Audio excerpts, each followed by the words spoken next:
Donc bonjour à tous. Alors ça fait longtemps que j'ai pas vu en tout cas un certain nombre de vos visages. J'ai été absent pendant 3 bonnes semaines. Euh, j'ai eu le privilège d'aller dans ton île, hein, Marielle. Ouais, ouais. Ouais, ouais, ouais, ouais. Ah, ce qui explique les couleurs. Voilà, il fait beau et chaud là-bas. J'ai pris 33 degrés de décalage mardi matin. Hein, on se Sylviane, hein, c'était. Voilà. Alors, j'avais à cœur qu'on réfléchisse en fait ensemble ce matin sur la scène, alors ou la communion, ou l'Eucharistie, si on va chercher ce terme, alors qui est plus utilisé par les catholiques, ou le repas du Seigneur. Euh, alors, ça correspond à une réflexion. Alors, je vous soumets cette réflexion. Le principe, c'est de réfléchir ensemble, de méditer ensemble. Alors moi, perso, je connais ce temps du repas de la Seine depuis aussi longtemps que je puisse m'en souvenir. Depuis tout petit, on allait avec mes chers parents, dont ma maman, ici présente, on allait à l'église de la rue de Sèvres. Alors on appelait ça le 72 parce que c'est au 72 de la rue de Sèvres. Et c'était un moment solennel. C'était vraiment un moment solennel qui avait lieu tous les dimanches. Donc à chaque culte, on avait ce temps-là. Et il y avait toujours une lecture qui introduisait, et très souvent, c'était un Corinthiens 11. Alors, j'avais pas forcément en tête, j'avais pas noté nécessairement que c'était un Corinthiens 11. Et c'est précieux hein, de garder ces références aussi. Alors, Google nous aide, c'est vrai, hein, si on commence à taper un début de phrase, ah bah oui, c'est là. Euh, et du coup, j'ai toujours gardé cette petite musique, alors qui est pas j'ai fait l'exercice, vous pourrez le faire chez vous si vous le souhaitez, d'essayer de vous souvenir, tiens, que dit l'apôtre Paul ou que dit Jésus exactement. Et j'ai fait l'exercice et il me manquait en tout cas certains éléments. Et ça commence par, je pense que vous l'avez en tout cas pour beaucoup d'entre vous, car j'ai reçu du Seigneur ce que je vous ai enseigné, c'est que dans la nuit où il fut livré, il prit du pain, le rompit et dit. Et puis donc, justement, Paul continue, Jésus d'abord a continué à s'exprimer.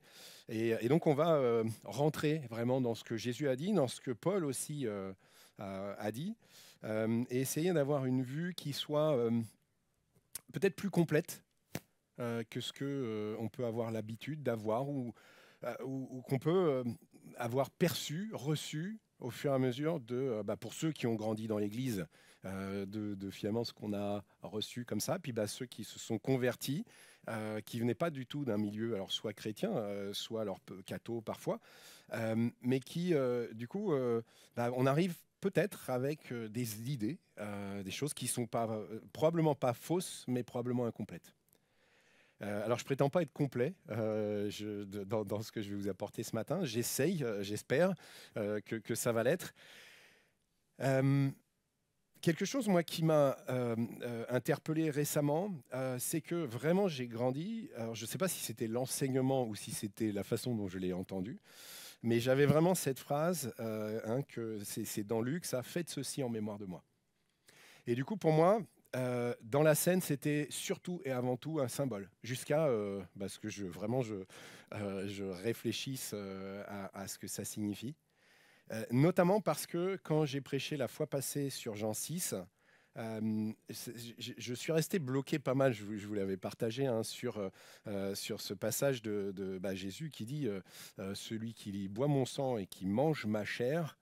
Hein, donc il y a vraiment cette notion de manger réellement et mon corps est le pain. Et voilà. Donc Jésus est, enfin, voir cette notion vraiment du fait de manger m'a vraiment interpellé. Puis forcément, on fait le lien avec la scène. Je me suis dit, faut vraiment que je réfléchisse et puis peut-être que je prêcherai sur la scène. Et voilà, donc ce matin, je suis devant vous. Après avoir alors j'ai lu aussi un petit fascicule que ma maman m'a prêté, donc qui est comment Calvin, lui, donc c'est Calvin qui a écrit, qui explique comment il voit la scène. Calvin qui essayait, alors ça c'était une surprise pour moi aussi, parce que pour moi quand même chez les protestants on est vachement, c'est un symbole. Par rapport chez les catholiques, on a cette transsubstantiation. On dit quand il y a l'hostie, dans l'hostie, il y a vraiment le corps et le sang. Hein, ça devient le corps et le sang du Christ. Et moi, pour moi, les protestants étaient vraiment, non, c'est vraiment un symbole. Et je ne sais pas si vous le savez, mais pour Luther, il y avait vraiment, vraiment de façon, voilà, comme chez les cathos, le corps et le sang de Christ. Alors, je ne sais pas si vous le saviez, moi pas. Voilà, ça. Et ce qui a créé des difficultés avec un autre réformateur, un Suisse qui s'appelle Zwingli. Zwingli, pardon. Et Calvin, et ça c'est super intéressant, alors Calvin est arrivé justement et a voulu réconcilier, en fait justement et apporter quelque part une vision commune. Donc voilà, moi j'ai découvert en tout cas, en tout cas tout ça, et ça m'a vraiment poussé à réfléchir. Ok, est-ce qu'on est complet dans notre façon aujourd'hui de vivre la scène ensemble? Alors, et en tout cas, ce que j'en tire comme conclusion, j'ai mon antivirus qui a commencé à se lancer, c'est que, et si on peut repartir tous avec ça en se disant, mais quel merveilleux cadeau que le repas de la Seine, eh ben, je serais hyper heureux. Parce que j'avoue, je suis heureux de le faire. Est-ce que je suis impatient de le faire habituellement? Pas forcément. Je vous le confesse, et j'ai tort. Et le Seigneur m'a vraiment parlé par rapport à ça, en mode, c'est quelque chose d'essentiel et d'ultra important dans le culte. Donc on va focaliser en particulier sur deux passages. Il y en a quatre, hein. Je vais vous les citer. Donc Matthieu, Marc, donc Matthieu 26, Marc 14, je vérifierai ça dans mes notes. Et alors Luc 22 est un peu plus complet, c'est pour ça qu'on va rester plutôt sur Luc 22. Et puis Paul, dans l'épître aux Corinthiens, vient alimenter encore la réflexion. Alors le contexte de ce moment de la scène. Alors habituellement on le connaît hein, bien. Donc Jésus arrive vraiment à la toute fin. Il sait qu'il va être livré et qu'il va être arrêté ce jour-là. C'est le soir du repas de la Pâque. Et ce repas, il demande à quelques disciples d'aller le préparer. Donc, vous vous souvenez, il les envoie. Alors, c'est assez étonnant. Et vous allez avoir un homme avec une cruche sur la tête et puis il vous emmènera à l'endroit, dans la maison, où il y aura cette salle qui est prête et qui est mise à disposition pour que Jésus et les 12 puissent prendre ce repas ensemble. Donc, ce repas qui était un vrai repas avec toute une...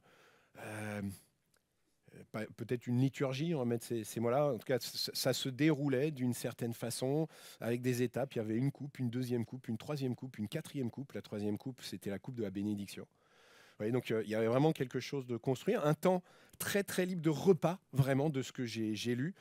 Et c'est à ce moment-là, a priori, dans ce temps très libre de fête, donc après l'introduction, où a priori en général c'était le père de famille qui prenait des herbes amères, etc. Il y a ce temps-là vraiment très libre où on est comme un petit peu comme on peut être dans un repas de fête, nous en famille pour Noël, on parle de tout et de rien. Et voilà, donc c'était un peu ce moment-là. Et gardons en tête là dans ces passages qu'on va lire, Jésus vient de dire que l'un des 12 va le trahir. Donc on est dans un moment quand même particulier, moment de fête, moment qui rappelle la Pâque, on y reviendra. Et puis, Jésus qui prend ce repas avec cette liberté avec ses disciples. Et pendant ce repas, Jésus va faire quelque chose qu'il n'avait jamais fait, quelque chose d'unique et quelque chose qu'aujourd'hui, nous continuons de faire. Donc Jésus a institué en fait ce que nous appelons la scène, ou le repas du Seigneur, ou la communion. Alors je vais utiliser le terme scène, ça va plus vite, ce matin. Alors, d'abord, je vous invite à regarder, à observer avec moi, à nous souvenir et à être dans le détail par rapport à ce que Jésus nous dit. Alors, si vous avez en tête justement ce passage, je vous invite à aussi essayer de dire, tiens, qu'est-ce que j'avais omis potentiellement si moi je refais l'exercice de mémoire. Donc, Luc 22, 14 à 20. Quand l'heure fut venue, donc là, du repas de la Pâque, Jésus se mit à table avec les apôtres.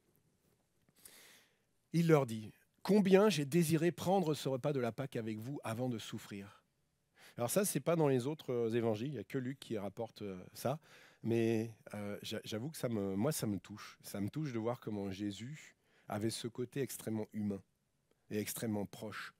Et il n'était pas juste, voilà, on va faire la scène. J'ai tellement désiré de passer ce repas avec vous. Et on voit aussi la souffrance à venir de Jésus parce que, il dit, je ne le reprendrai plus avec vous. Donc il y avait une amitié, une proximité assez extraordinaire, tout en sachant, Jésus savait bien que les disciples n'étaient pas parfaits, hein, et il leur dit. Et ça, moi, ça me fait du bien parce que je me dis, mais ce Jésus-là, c'est mon Jésus, c'est ton Jésus. C'est ce Jésus qui nous aime, qui prend soin de nous et qui a à cœur qu'on passe du temps avec lui.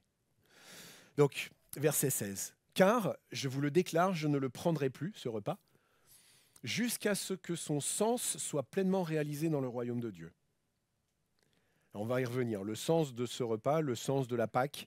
Donc, on va revenir sur ce point-là, un petit peu plus loin. Il saisit alors une coupe, remercia Dieu et dit « Prenez cette coupe et partagez-en le contenu entre vous. Car je vous le déclare dès maintenant, je ne boirai plus du vin jusqu'à ce que vienne le royaume de Dieu. » On est dans un moment solennel. Hein. Puis il prit du pain, et après avoir remercié Dieu, alors rendez-vous compte, il sait qu'il va mourir, il sait qu'il va payer pour nous, et il remercie Dieu. Et il dit, prenez cette coupe et partagez, donc remercie à Dieu. Il le rompit et le leur donna en disant, ceci est mon corps qui est donné pour vous, faites ceci en mémoire de moi. Il leur donna de même la coupe, après le repas, en disant, cette coupe est la nouvelle alliance de Dieu, garantie par mon sang qui est versé pour vous. Alors humblement, moi j'avais, quand j'ai fait l'exercice, alors j'ai pas pris longtemps, hein, j'ai vraiment, tiens, qu'est-ce que de mémoire je me souviens, et j'avais pas le ceci est la nouvelle alliance de Dieu, la notion d'alliance, de pardon, oui, ce sang qui coule, oui, et perso, je vous le confesse simplement, j'avais oublié, on va dire, cette notion d'alliance qui est tellement essentielle. Alors, j'invite à lire 1 Corinthiens. Alors, je reviens juste, excusez-moi, sur ce passage, sur Luc 22, 14 à 20. Donc, on a cette notion, hein, de Jésus donc, qui offre son corps en sacrifice, bien sûr. Donc, il dit, je vais y arriver, excusez-moi, tac, tac, tac, le sens de... Voilà, verset 16. « Car je vous le déclare, je ne le prendrai plus jusqu'à ce que son sens soit pleinement réalisé dans le royaume de Dieu. » Pour ceux peut-être qui ont moins l'habitude de se réunir avec nous, le sens de la Pâque. Quelque chose d'extraordinaire. Je me souviens d'un évangéliste qui était venu et qui expliquait, qui rappelait, donc vous vous souvenez, le peuple était prisonnier, entre guillemets, esclave, en Égypte. Moïse avait, au nom du Seigneur, annoncé des plaies qui sont survenues les unes après les autres, et Pharaon s'entêtait et disait « Non, je ne laisserai pas partir ce peuple ». Et arrive cette dernière plaie. Cette dernière plaie était un ange va passer et mettra à mort chaque premier-né des maisons sur lesquelles il n'y aura pas de sang sur le linteau de la porte, le sang d'un agneau. Et je me souviens de cet évangéliste qui disait, si tu as mis du sang de l'agneau, Jésus, ce sang de Jésus, sur ta porte, tu es comme ces familles qui n'avaient rien à craindre cette nuit où cet ange est passé et a frappé. Absolument aucun risque, immunité totale. C'est ça, ce sens qui sera pleinement réalisé dans le royaume de Dieu.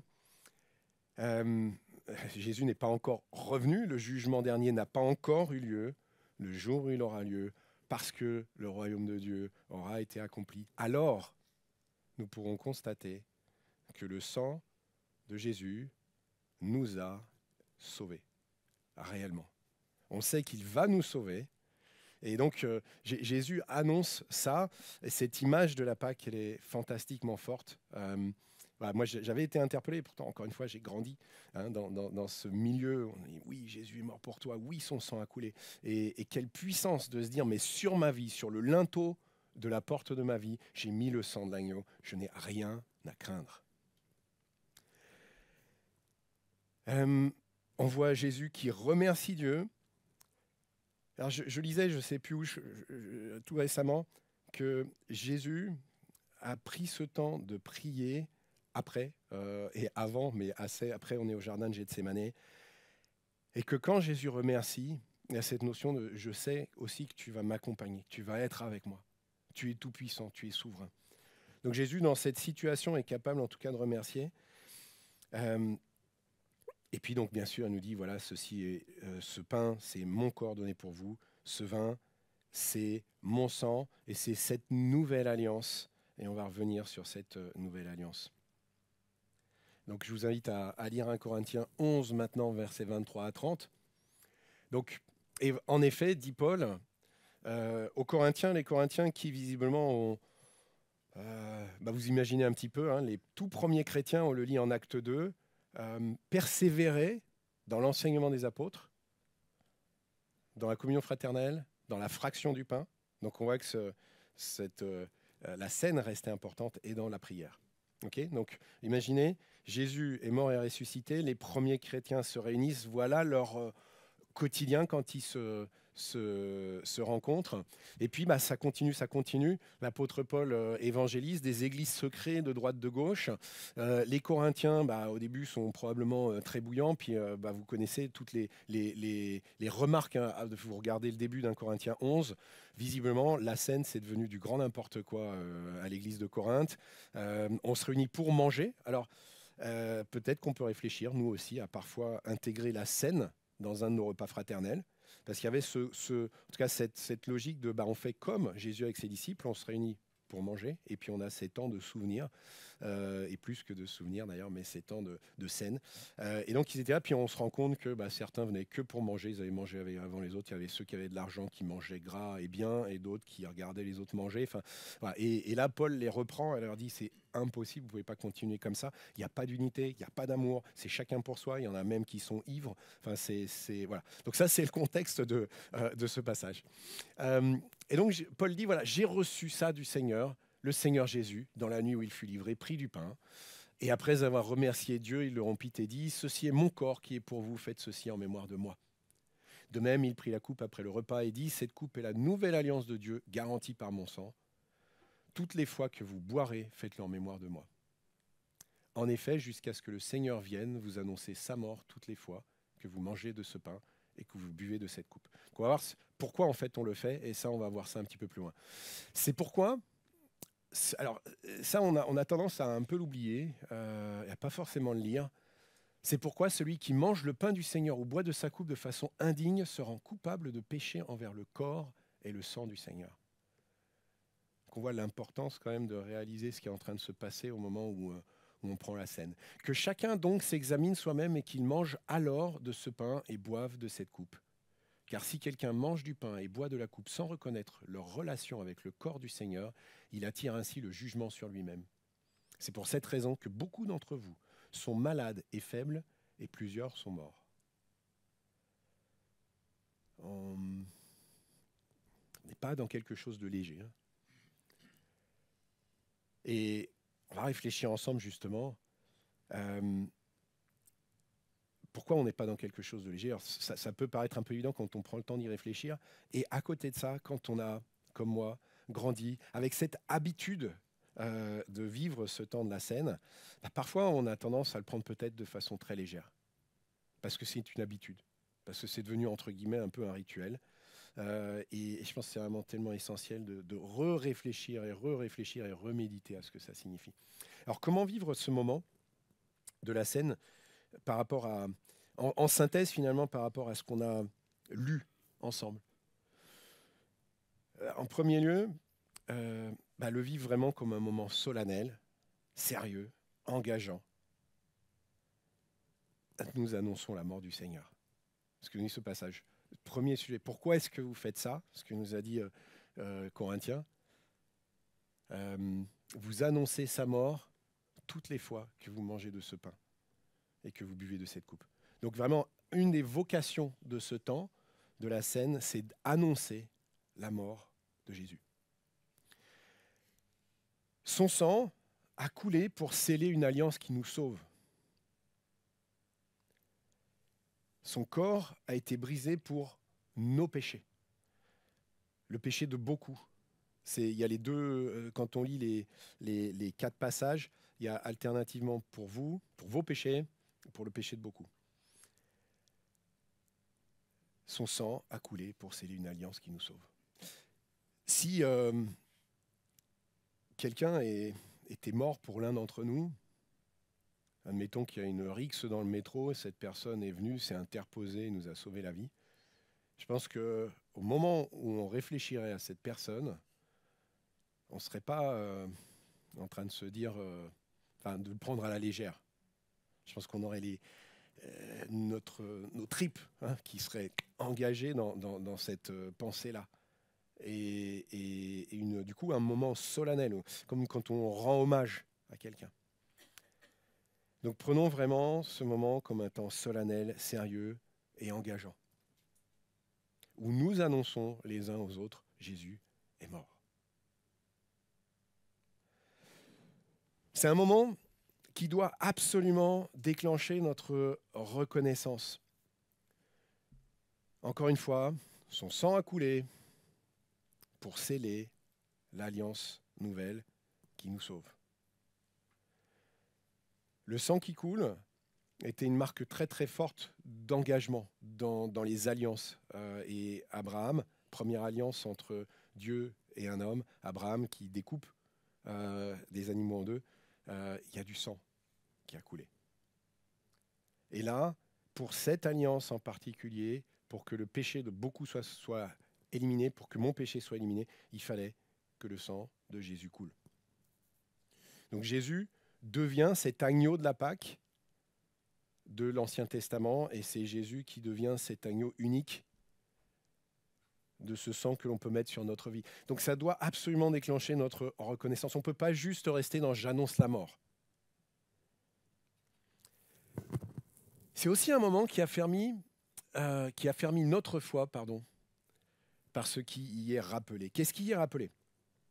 Finalement, quand on voit et quand on revit ce moment, Jésus savait exactement ce qui allait se passer. Exactement ce qui allait se passer. Il savait que Judas allait le trahir. Il savait qu'il allait être arrêté. Il savait qu'il allait mourir. Il savait qu'il allait ressusciter.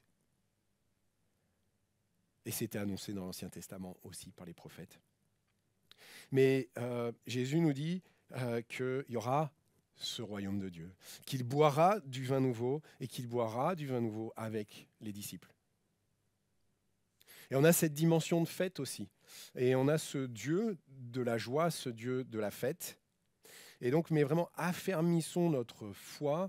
Dieu nous dit, Jésus te sauve par ses péchés, de tes péchés, par son sang. Il crée cette alliance que rien ne peut venir casser jusqu'à ce qu'il revienne. Donc, affermissons notre foi quand on vit ces temps de la scène. C'est aussi un moment, et ça c'est essentiel, on ne peut pas juste rester sur « c'est bon, le sang de Jésus a coulé pour moi ». Je pense qu'on ne peut pas le prendre à la légère. Quand on réfléchit à la scène et qu'on vit la scène comme ça, on ne peut pas se dire « je reste comme je suis ». Je ne peux pas rester comme je suis. Je ne peux pas accepter une situation de péché avéré dans ma vie. Je ne peux pas accepter de garder ces modes de fonctionnement qui ne sont pas selon le Seigneur. Accepter de ne pas être en combat. Donc je dois m'examiner et vraiment demander au Seigneur, Seigneur, je sais que je suis faillible. Là, Seigneur, viens travailler en moi. Je ne veux pas, Seigneur, au nom de Jésus, je ne veux pas rester comme ça. Je ne veux pas garder ces modes de fonctionnement. Viens me libérer, enlève ça de moi. Et on reviendra un petit peu aussi là-dessus. Et c'est aussi, et ça pour moi, c'est comme je vous le partageais en introduction, quelque chose qui prend en tout cas une ampleur beaucoup plus grande. C'est un moment cadeau qui nous rapproche encore plus de Christ et de son corps. Et je vous invite à approfondir cet aspect-là. Alors c'est Calvin qui écrit ainsi le Seigneur dit, ceci est mon corps, parce qu'il atteste avec certitude qu'en nous offrant ce symbole visible, le pain, il nous donne en même temps son corps. Donc il nous donne le symbole et il nous donne son corps. Car Christ n'est pas un trompeur qui nous joue par de vaines figures. Alors il écrivait, c'est un autre style hein, que Wesh Wesh. Ceci est donc pour moi hors de toute controverse. La vérité est jointe à ce qui en est le signe. C'est-à-dire que dans toute la force spirituelle du mot, nous sommes aussi réellement participants du corps de Christ que nous vivons réellement de pain. Donc là, ce que Calvin écrit, quand je mange, j'ingère de la nourriture, elle me constitue. Hein, on dit souvent, on est ce qu'on mange.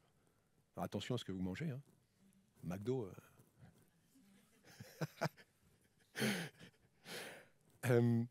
Mais du coup, spirituellement, ce que je vais ingérer dans le moment de la scène va aussi me constituer. Ainsi, le corps de Christ ne nous est pas seulement donné, mais donné en nourriture.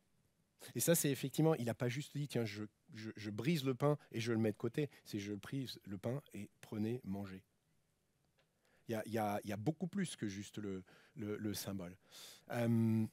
Nous sommes participants de Christ, non seulement quand nous croyons qu'il est la victime d'expiation pour nos péchés, mais en tant qu'il habite en nous et qu'il est un avec nous, que nous sommes ses membres, chair de sa chair, unis avec lui, enfin, en une même vie et en une même substance.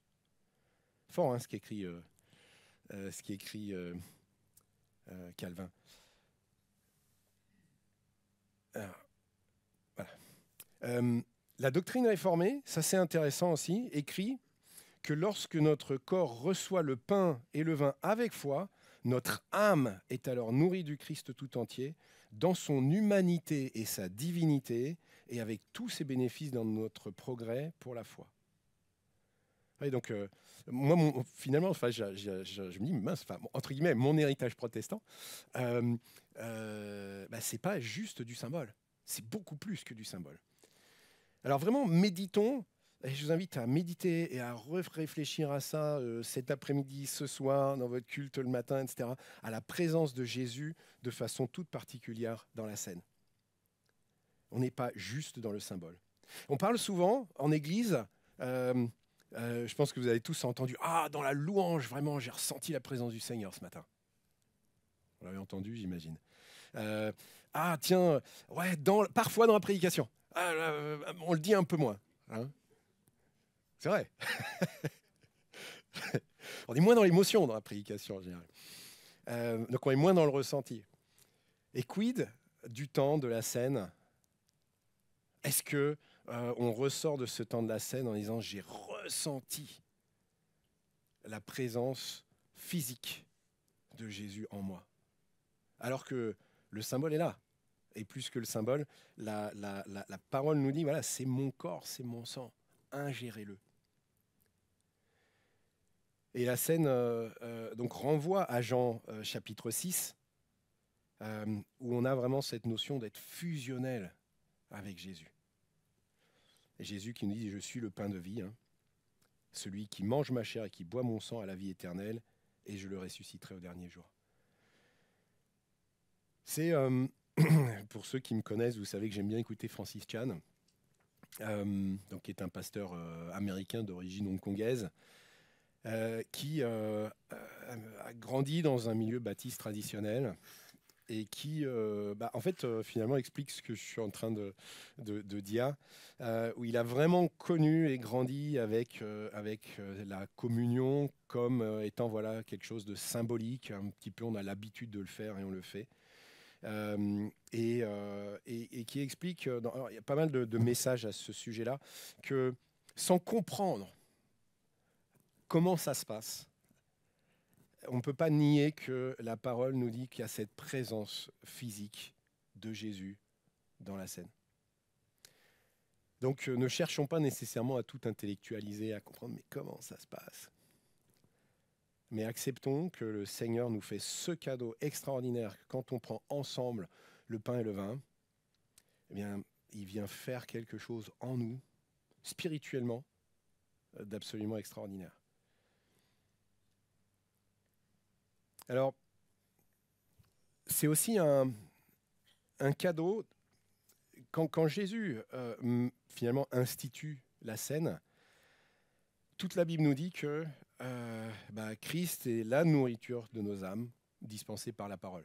Pour dire, et Jésus, en fait, vient et institue la scène. Et pour moi, il nous fait un cadeau. Alors pour moi, d'ailleurs, c'est c'est Calvin qui dit ça, mais me l'approprie. Comme, en fait, on devrait pouvoir se suffire de la parole. Et Jésus vient et nous dit, tiens, je vous donne plus. Je vous donne ce temps extraordinaire où ensemble, vous allez pouvoir vous souvenir de ce que j'ai fait pour vous. Vous allez pouvoir, comme on l'a dit, proclamer ma mort, etc. etc. Donc prenons-le aussi comme un cadeau, comme le Seigneur qui vient nous aider à réaliser, à matérialiser encore plus ce que nous vivons au travers de notre relation avec lui. Alors vous pouvez vous poser la question, et la question est légitime, est-ce que je peux prendre la scène? Alors qui peut prendre la scène? Alors, je l'ai cité tout à l'heure, ça c'est, on y reviendra. Voilà. Donc, qui peut prendre la scène? Quand on lit ces textes, il y a trois éléments, deux éléments essentiels et un qui va avec le troisième. La foi. On voit que de toute évidence, si je ne crois pas, je bois un jugement contre moi-même. Donc là, on rigole pas. Je prends pas la scène parce que les autres prennent la scène. Si je suis pas absolument convaincu que, effectivement, j'annonce la mort de Jésus, j'annonce cette alliance extraordinaire que Dieu met en place pour moi. Et de toute évidence, vraiment le deuxième élément, c'est une repentance sincère. Examinez-vous. Vous ne pouvez pas accepter de prendre la scène si vous êtes dans une situation avérée, assumée de péché. Le troisième point, l'unité, je pense qu'il va vraiment, quand on reprend 1 Corinthiens 11, on est dans la logique de repentance sincère. C'est je veux évoluer, je ne peux pas accepter d'être dans une situation où je ne serai pas dans l'amour et je n'ai pas une situation non réglée, en particulier avec mes frères et sœurs. On est, du coup, quand on devient quelque part le corps et le sang du Christ en l'ingérant. La Bible nous dit aussi qu'on est le corps de Christ, Éphésiens. Donc, est-ce que je peux accepter de prendre la scène si je suis en bisbille, si je suis en conflit avec un frère, une sœur, à réfléchir. Alors, le Seigneur nous dit, examine-toi, toi. C'est pas la responsabilité d'un ancien d'interdire, a priori. Par contre, examinons-nous et allons régler nos différends avant de prendre la scène. Je pense que c'est vraiment hyper important. Alors, ça peut arriver, c'est assez classique, les familles qui se chatouillent, on va dire, un petit peu, parce qu'on est à la bourre avant d'aller au culte. Prenons le temps de nous dire pardon. En général, c'est pas bien grave. Par contre, ça nuit un peu à la façon, à la posture, à l'attitude qu'on va avoir. Donc, demandons pardon avant de prendre le pain et le vin aussi. Et par contre, n'attendons pas d'être parfaits avant de pouvoir prendre la scène. Et ça, on perdrait, c'est pareil, c'est encore une fois Calvin qui écrit, c'est une aberration de dire je ne suis pas parfait, donc je ne prends pas la scène, on enlève toute la logique. Si je suis parfait, le Seigneur n'avait pas besoin de mourir pour moi. Donc Jésus n'est pas venu pour des parfaits. Et là, donc Calvin écrit, et je trouve ça très fort, cette épreuve de soi-même, donc je m'examine, consiste à s'assurer que l'on a une vraie repentance et une vraie foi. Non pas une repentance et une foi parfaite, car à ce compte, tous les hommes seraient toujours retenus loin de la scène. Mais si, aspirant du fond du cœur à la justice qui vient de Dieu, humilié par le sentiment de ta misère, tu te confies et t'abandonnes tout entier à la grâce de Christ, tu es un convive dignement préparé pour t'approcher de cette table. En effet, celui-là est digne que le Seigneur n'exclut pas, alors qu'il lui resterait beaucoup à désirer encore, car la foi, même dans ses commencements, rend dignes les indignes. Alors ça, j'aime énormément cette dernière phrase. Je peux être tout jeune dans la foi, je peux avoir encore plein de choses que je n'ai pas encore comprises. Le Seigneur, même dans ses commencements de la foi, rend dignes les indignes. Par contre, quand je suis conscient qu'il faut que je change quelque chose et que je ne le fais pas, Que je sois en combat, c'est une chose, hein, encore une fois. C'est toujours cette ligne de crête, on va dire, entre est-ce que je tolère, est-ce que j'accepte une situation dans ma vie, ou est-ce qu'en fait, je suis en combat et, entre guillemets, je me casse la figure régulièrement. Ouais. Moi, je crois que vraiment, quand je suis en combat, si quand je me suis cassé la figure, je le regrette amèrement, et je suis devant le Seigneur, je dis, je ne voulais pas, Seigneur. Je ne voulais pas être agressif dans mes paroles. Je ne voulais pas être jaloux. Je voulais pas, voilà, tout ce qu'on peut, hein, imaginer de ces moments où on n'est pas au rendez-vous. Quand j'ai ça dans le cœur, j'ai Seigneur, je ne veux pas et je veux changer. Et Seigneur, change-moi. Je suis digne pour prendre la scène. Si je suis dans une situation où m'énerve et que je fais rien pour y changer. Quand bien même c'est l'autre qui est énervant, hein, ça arrive, ça arrive. Merci Sophie. Heureusement que tu es là. Non, c'est aussi, voilà, parfois on fait bien, on fait les choses bien, et ça peut être une autre qui fait pas les choses bien. Je te regarde parce que je t'aime, mon amour, et que c'est pas à toi que ça s'adresse. Voilà, elle est parfaite, ma femme. Limite, elle n'a pas besoin de prendre la scène.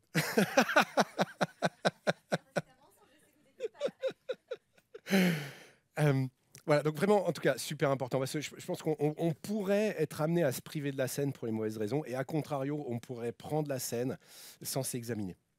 Voilà. Et encore une fois, l'apôtre Paul dit c'est quelque chose de phénoménalement sérieux, jusqu'à dire certains même sont morts.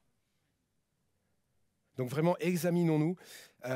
Alors, dans l'église dans laquelle j'ai grandi, on se levait pour prendre la scène. Donc on pouvait voir ceux qui ne se levaient pas. Alors, mais intuitivement, ça aurait pu être vu comme une « Ah, mais si je ne me lève pas, qu'est-ce que les autres vont penser ?» On s'en fiche.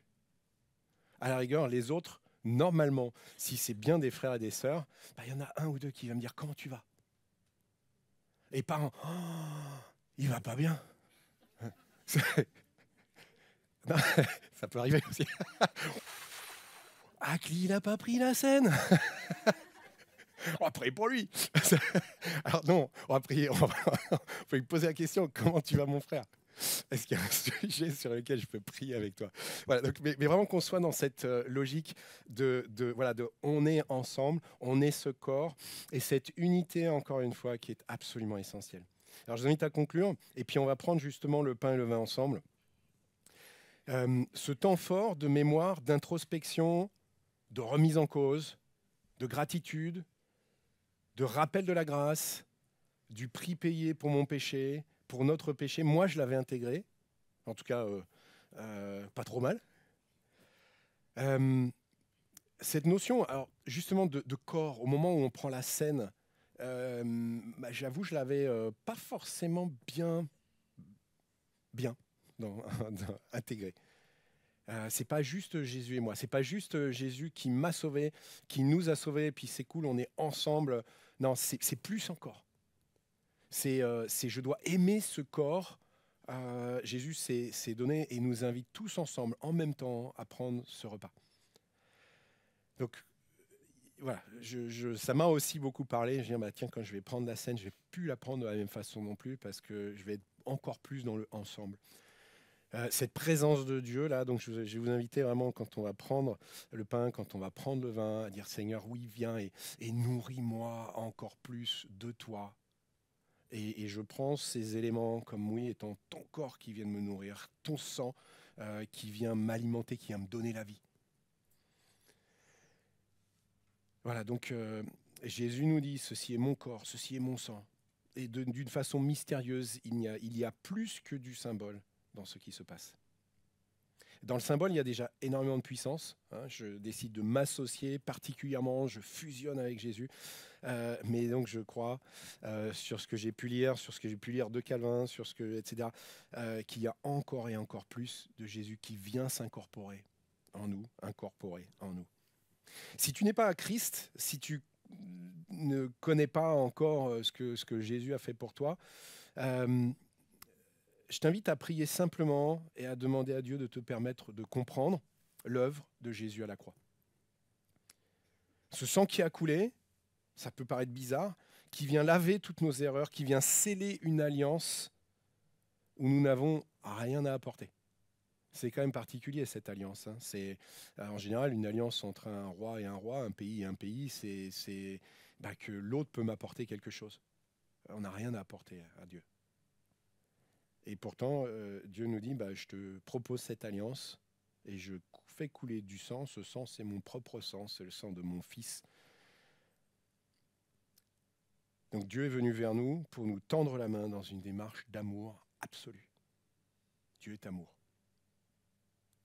Donc suis-je conscient que cette scène est un bénéfice absolu et énorme pour nous